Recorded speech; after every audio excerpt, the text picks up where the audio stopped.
이렇게 되니까 도성이 위기에 빠집니다. 이순신 장군이 난중일기에 기록을 안 썼을 리가 없잖아요. 그리고 정말 난리가 나. 이게 뭐 하는 짓이냐고 난리가 났을 거예요. 이제 서둘러 나가면 안 된다. 이 얘기 하느라고 정신없고 이러려고 했든 저러려고 했든 간에 안 되는 건 문제라는 거예요. 이제 내부에서는 이거 좀 심상치가 않다. 탄검대에서 패전했다는 소식이 이제 급하게 들어옵니다. 피난 가야 되는 거 아니냐. 안녕하세요, 임영환입니다. 임영환의 임진왜란사, 오늘의 주제는 도성 함락과 선조의 피난입니다. 많은 분들이 이제 눈 걱정해 주셔서 감사드리고, 근데 이게 쉽게 치료가 안 된다고 그러더라고요. 근데 심한 건 아니고 그냥 여기 모세혈관이 자꾸 터지는 건데, 저도 이런 건 처음이에요. 그래서 빨리 낫기를 쓰면 좋겠습니다. 걱정해 주셔서 감사드립니다. 신립이 탄검대에서 패전하게 되면서 사실상 충주와 서울 사이에 이걸 막을 만한 군대가 거의 없어집니다. 이렇게 되니까 도성이 위기에 빠집니다. 자, 그러면 그동안 서울에서는 뭘 하고 있었는가? 일본군이 부산에 상륙한 직후부터 서울에서는 이제 도성 방어 문제를 논의를 합니다. 4월 17일쯤에 병조참의 심춘경을 통해서 각도의 병사들을 차출해서 도성을 수비하자 이렇게 이제 논의가 나와요. 그런데 이게 재미난 게 선조 수정실록에 보면은 마치 그렇게 해서 지역에서 이걸 차출하려고 노력한 것처럼 되어 있어요. 심지어는 그다음 무슨 말도 있냐면 지방에 있는 해군 함선과 수군 병력까지 모조리 차출해서 도성에 하려고 했다. 그런데 전라자수영 같은 경우는 이순신 장군이 반대를 해서 그쪽은 이제 나섰다. 그게 잘한 거였다. 그 바람에 이순신 장군이 이제 바다에서 왜군을 막을 수가 있었다. 이런 얘기까지 있어요. 근데 아무리 봐도 이 얘기는 우리가 열심히 노력했다라는 거를 이제 하려고 되게 좀 이렇게 과장된 것 같아요. 선조 수정실록은 말 그대로 수정한 것도 있고 이제 제일 중요한 건 빠진 내용 집어넣는 건 있는데 가끔 보면은 좀 황당한 내용도 있어요. 왜냐하면 전라자수영에 있는 선박과 병력과 이거 전부 버리고 와. 그래서 도성 수비를 하려고 했다면 이순신 장군이 난중일기에 기록을 안 썼을 리가 없잖아요. 그리고 정말 난리가 나. 이게 뭐 하는 짓이냐고 난리가 났을 거예요. 근데 그런 얘기는 하나도 없고 이 시기, 그러니까 이순신 장군이 출전하러 나가기 전에 선조한테 온 명령은 이제 수군을 끄고 빨리 경상도를 지원 가라. 그래서 오히려 이순신 장군은 적하고 싸우려면 준비를 충분히 해서 이겨야 된다. 그러니 서둘러 나가면 안 된다. 이 얘기 하느라고 정신없고 좌우가 거기 나오면 빨리 가서 경상도를 치라고 그랬지 서울로 오라는 말은 없어요. 다만 이런 얘기는 있어요. 그러니까 수군 병력이 경상좌성에 상주하고 있는 게 아니고 예를 들면 전주에도 있고 어디도 있단 말이죠. 그런데 이제 왜군이 침공했다 그러니까 관찰사나 그 지역 사령관들이 그 동네에 있는 병력을 모아서 전주를 지키자, 또는 뭐를 지키자 이럴 거 아닙니까? 이러다 보니까 동네에 있는 수군도 다 거기 투입해가지고 이제 그런 문제는 있지만 그거를 다 뽑아서 서울로 오라고 했다는 말은 없어요. 이거는 선조실록에 있는 얘기가 오히려 맞는데 심춘경을 병조참의로 임명해서 이렇게 지방에 있는 병력을 모아서 도성 수비를 강화하자 그랬더니 아니 그렇게 하면 지방이 어떻게 됩니까? 이게 맞는 말이죠. 그래서 이제 그걸 못합니다. 결론적으로 말하면 이미 나라의 군대가 제대로 준비가 안 돼 있고 동원체제가 이처럼 대규모의 신속한 침공에는 준비가 안 되어 있는 상황에서는 이런 노력을 했다 저런 노력을 했다 하는 데가 중요한 게 아니고 그게 실용성이 있느냐의 문제예요. 그러니까 비난하는 사람들 이러잖아요. 너는 아무것도 안 하고 그냥 도망쳤지. 그러니까 이쪽에서는 아니야 우리 하려고 했어. 다만 하려고 했는데 이러다 보니까 이런 문제가 있어서 그래서 저런 문제가 있어서 그랬어.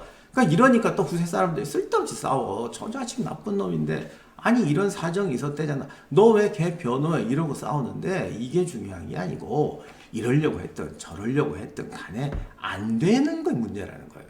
그만큼 전면전을 대비한 군사 시스템이 갖추어지지 않았다는 게 문제입니다.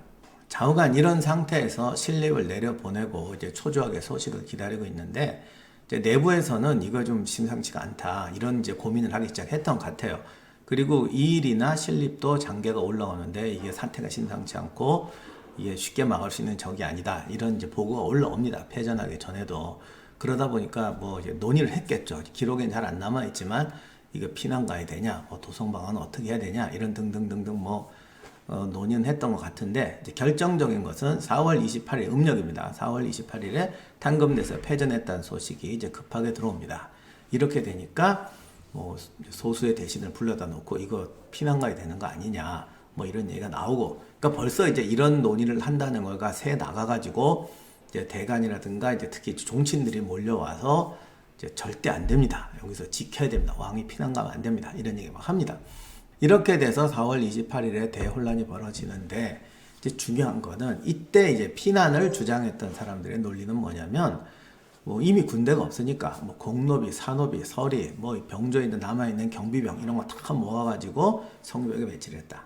그런데 서울 도성에 있는 그 요철, 성각희라고 그러죠. 요철처럼 생긴 부분이 전부 3만 개다. 그리고 그 중에서 이제 활을 쏘는 구멍이 있는 것 같아요. 활 쏘는 자리가 7천 개다. 그런데 당시에 뭐 하여간 공노비, 산노비까지 다 긁어 모았더니 병력이 겨우 7천 명이 모였다.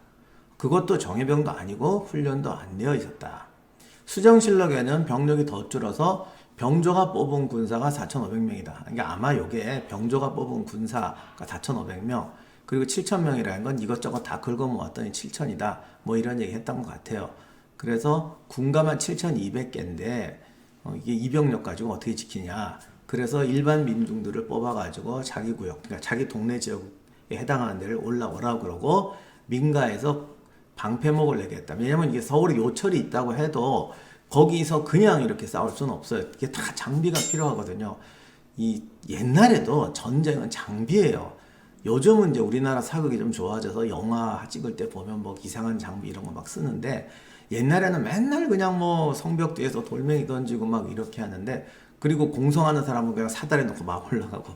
근데 그게 아니라 옛날에 장비고 토목공사고 그렇습니다. 방어구도 되게 많고. 그래서 성을 잘 지키고 뭐 수성에 성공한 군대 같은 경우는 이미 그런 장비들이 충분히 되어 있거나 뭐 하여간 그런 게 맞춰져 있는 거예요. 그런데 뭐 그런 장비도 하나도 없고 일 터지면 이제 우리는 뭐 공장도 없고 막 그러니까 그냥 백성들한테 이거 만들어내라. 그래서 뭐 방패목을 내라고 했대요. 그러니까 아마 방패로 쓸 또는 바리케이트로 쓸 만한 이런 나무들을 알아서 내라고 했나 봐. 그랬더니 나중에 선조가 뭐라고 그러냐면, 아니 이게 무슨 개판이야. 그냥 밑도 끝도 없이 백성들한테 가서 당장 내일까지 방패 만들어내. 이러면 어떡하냐. 그리고 백성들을 그럼 만들어내냐. 그렇게 하려면 병조에 있는 면포를 내서 면포를 가지고 백성한테 사라.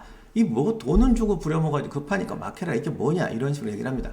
그러니까 선조가 원래 장사 사업하던 양반이라 좀 이런 건 잘 돌아가요. 하여간 중요한 건 이런 정도로 엉망이었다는 거죠. 그리고 왜군이 침입해서 이제 탄검대 패전까지 한 15일 정도. 물론 15일이 전쟁 준비하기에는 긴 시간은 아닌데 그렇다고 하더라도 이게 신립이 실패하고 도성까지 적군이 육박할지 모른다. 뭐 지방에 있는 병사를 동원하자 이랬다 말만 했다고 그러지 도성 방어하기 위한 이런 준비 같은 것도 제대로 안 돼 있었다는 거죠. 아주 안 하지는 않았겠지만 뭐 아무튼 이게 제대로 준비가 안 돼 있으니까. 그리고 이건 누가 제일 잘 아느냐? 병사고 백성들이 제일 잘 알아요. 그러니까 이 꼬라지를 보니까 이건 틀렸다 싶어서 이제 도망가기 시작합니다. 여기서 이제 하나 중요한 게 백성들이 도망가서 왕이 도망갔다. 실록에 이제 이렇게 돼 있으니까 꼭 우리가 들으면 기분 나쁘잖아. 이 지네들이 도망간 이제 맨날 백성 탓은, 그러니까 이거는 백성들이 도망갔다는 게 거짓말이 아니라 백성들이 도망간 게 사실이라고 해도 사람들이 그렇잖아. 군대라는 건 조직이고 전쟁은 팀워크이고 팀플레이인데 군대가 훈련도 안 돼 있고 오합지졸이고 그러면 병사들이 못 싸워요. 그래서 리더십이 분명해야 되고 군대가 훈련 있고 조직 있고 교일 있고 준비 상태가 되어 있어야 되는 게, 아무리 싸울 마음이 있고 이런 훌륭한 병사라고 해도 이 돌아가는 꼴이 개판이고 리더를 신뢰하지 못하면 절대 못 싸웁니다. 누가 거기서 생명을 바치겠어요. 그 한국전쟁 할 때 미군 측 기록들 보면 카투샤에 대한 이제 불만들이 막 나와요. 자기들이 뭐 한국 사람을 싫어하고 미워하는 건 아니지만 이제 전투할 때 보면 카투샤들이 뭐 엉망이었다 이런 얘기 막 합니다. 이걸 또 그 한국군 참전했던 카투샤 동지회 분들도 계시고 회장님도 계시고 그분들이 들으면 노발될 말합니다. 우리가 정말 얼마나 피 흘려 싸웠는데 이런 얘기를 하냐. 이게 어느 쪽 말이 틀린 게 아니고 실제 미군들 기록도 보면은 카투샤 개개인 중에는 미군보다 더 용감하고 당연히 용감하지. 그리고 정말 훌륭한 병사들 많아요. 그런데 한국군 카투샤 분들은 우리가 정말 피 흘려서 열심히 싸우고 그런 부분에 이 강조가 되는 것이고 이렇게 미군들 입장에서 보면 자기들에 비해서는 조직이 안 돼 있고 그리고 이제 조직에 대한 신뢰가 떨어지니까 미군 예를 들면 뭐 해병대다 이런 경우는 지들이 훈련도 많이 받고 이게 팀워크가 맞는 거고 여기 한국군들은 이렇게 왔으니까 우왕좌왕할 수가 있거든. 그런 부분을 보고 쟤들은 왜 저래라고 말하는 부분이 생길 수밖에 없는 거야. 그러니까 병사들은 용감하고 열심히 싸우고 훌륭한 분도 많았지만 가끔 보면은 조직력에 대한 신뢰가 떨어지니까 왜냐면 뭐 갑자기 모이고 막 이러니까 그런 부분에서 팀워크가 잘 안 맞는 부분이 또 저쪽 입장에서 보면 제대로 왜 저래 이런 게 나올 수가 있는 거예요. 그래서 국가가 준비가 안 되어 있고 군대가 준비가 안 되어 있다는 건 사람들이 너무 잘 아니까 이제 도망가기 시작한다. 그러니까 백성들이 도망가고 벌써 그걸 정부가 이제 뭐 막고 나루도 막고 통제해라 이러려고 했는데 안 돼서 백성들이 다 도망가서 서울을 지킬 수가 없었다. 이렇게 말하는 것이 핑계는 건 맞아. 그러나 사람들이 그럼 도망 안 가고 그대로 있었냐? 그건 아니라는 거죠. 그리고 그렇다고 하더라도 도망치고 한 것은 정부가 이렇게 그냥 무능하고 사실상 외군이 들어와서 벌써 플랜 B를 준비해야 될 시점에서도 도성 방어도 제대로 안 되고 그러니까 시스템을 믿을 게 증거가 다 드러났잖아. 이거 엉망이구나. 그러니까 백성은 도망간 건 당연한 거지. 그것도 어디까지나 자기들의 잘못이라는 거예요. 좌우간 29일 날 밤에 드디어 선조가 이제 안 되겠다. 피난 가자. 결정을 내리고 32일 아침 새벽에 피난을 나갑니다. 그런데 이때 전쯤 되면 벌써 궁궐에 사람도 아무도 없고 노비들도 없고 뭐 엉망이고 뭐 어쩌고저쩌고 됐다고 돼 있어요. 오히려 그 여자들이 그래서 용감한 건지 모르지만 오히려 왕비는 이렇게 피난하는데 시녀들 수십 명이 따라갔다고 그러고 이거 뭐 궁궐에는 노비나 서리 심지어 경호원들까지 경비원들까지 다 도망가가지고 엉망이었다고 말합니다. 이거는 변명이 아니라 실제였던 것 같아요. 나중에 병자호란 때도 보면 그러는데 이것도 이제 문제가 요즘 말로 하면 대피계획. 예를 들어 막상 피난한다 그러면 이제 그 궁에 사람들이 엄청 많잖아. 또 다 직업들이 있고 뭐 말을 관리하는 사람 뭐 이런 시스템이 하나도 안 돼 있고 막 도망친 거죠. 그 병자호란 때도 똑같았거든요. 그러니까 이런 게 끝없이 반복되는데 이런 시스템이 안 갖춰져 있는 거예요. 하여간 이렇게 해서 이제 선조는 피난을 갑니다. 여기서 또 하나 이제 중요한 문제가 전날 종친들이랑 와서 피난하면 안 된다. 막 그러니까 선조가 교서를 내려요. 피난하지 않겠다고. 물론 그런 말 안 믿고 이미 도망친 사람들도 많고 특히 궁에 있는 사람들이 제일 먼저 튄 것 같아. 그렇지만 또 이런 말을 믿고 도망 안 가고 있었던 사람도 많았죠. 그런 사람들은 더욱더 이제 화가 났겠죠. 말이라도 안 하고 도망을 쳤으면. 한국전쟁 때도 이승만 대통령이랑 이렇게 피난을 가면서 라디오에는 뭐 안 간다 이딴 말을 하고 튀었으니까 나중에 비난을 더 많이 받는데 뭐 아무튼 이게 일부러 백성들아 나는 안 간다 그러고 도망을 간 건지 그냥 정신없이 우왕좌왕하고 아직도 막 결정이 안 되니까 그래 오늘 안 갈 거야 그랬다가 그 다음날 마음이 바뀐 건지 그건 뭐 역사에 미치테니까 모르겠어요. 그래서 아무튼 선조는 피난을 갑니다. 그런데 아무튼 어영부영 마구 끌어모은 사람들이다 보니 어영부영 피난을 가고 피난 가면서 이제 애환들이 많죠. 그날따라 또 막 비가 내렸고 가다가 이제 임진강 나루에 도착을 했더니 이제 깜깜하네. 도강 못 하겠고 뭐 왜군은 빨리 쫓아오니까 빨리는 가야겠고 막 그러고 있어서 그때 이제 정자를 하나를 찾았는데 거기 보니까 장작들이 쌓여 있더라. 뭐 수리하려고 그랬는지. 그래서 그 장작을 태워가지고 조명을 밝히고 이제 건너갔다. 이런 얘기가 있죠. 그래서 여기서 이제 유명한 전설이 그게 화석정인데 화석정은 율곡 선생이 8살 때 쓴 뭐 이게 있다고 그러더라고요. 그 율곡리가 거기고 그래서 이게 또 전설이 생기기를 분명히 외란이 날 거고 그렇게 되면 왕이 피난을 갈 테니까 여기다가 이제 평소에 기름칠 잘 해놓고 이렇게 해가지고 그날이 오면 불살라서 왕의 길을 밝혀라 이런 예언을 했다는 유명한 예가 전해지고 있죠. 그때 그게 진짜라고 요즘은 진짜라고 다 안 믿는 것 같은데 모르겠어. 그런 얘기가 있는 건 맞고 조선시대에 벌써 그 얘기가 있어가지고 많이들 믿었으니까 내가 굳이 아니라고 한다고 달라질 것도 없고 이거는 그냥 신화처럼 마음에 품고 가자고요. 아무튼 거기를 태워서 넘어간 건 사실이고 거기 기록에 보면은 그 정자를 태웠는데 거기 제목이 쌓여 있었다고 돼 있어요. 그런 거 보니까 뭐 하려던 제목인지 모르지만 그렇게 했다 그래도 또 모르잖아. 좀 스토리가 바뀌면 그 동네 나무꾼이 있었던가 율곡 후손이 살고 있었는데 꿈에 나타나서 내일 아침에 여기다가 좀 쌓아라. 그래갖고 막 쌓아놨다고 그렇게 됐다. 근데 그 스토리보다는 율곡 선생이 돌아가실 때 여기 이렇게 해라고 했다. 이게 더 멋있구나. 그래서 여러 가지 얘기했다. 그게 이겼는지도 모르고 실한지도 모르지만 그런 것까지는 사실 어떻게 논증할 수가 없습니다. 이렇게 해서 이제 피난을 갑니다. 자, 이제 이 사건 때문에 선조가 무지하게 비난을 받습니다. 그러면 우리가 선조에 대해서 어떻게 평가할 것이냐?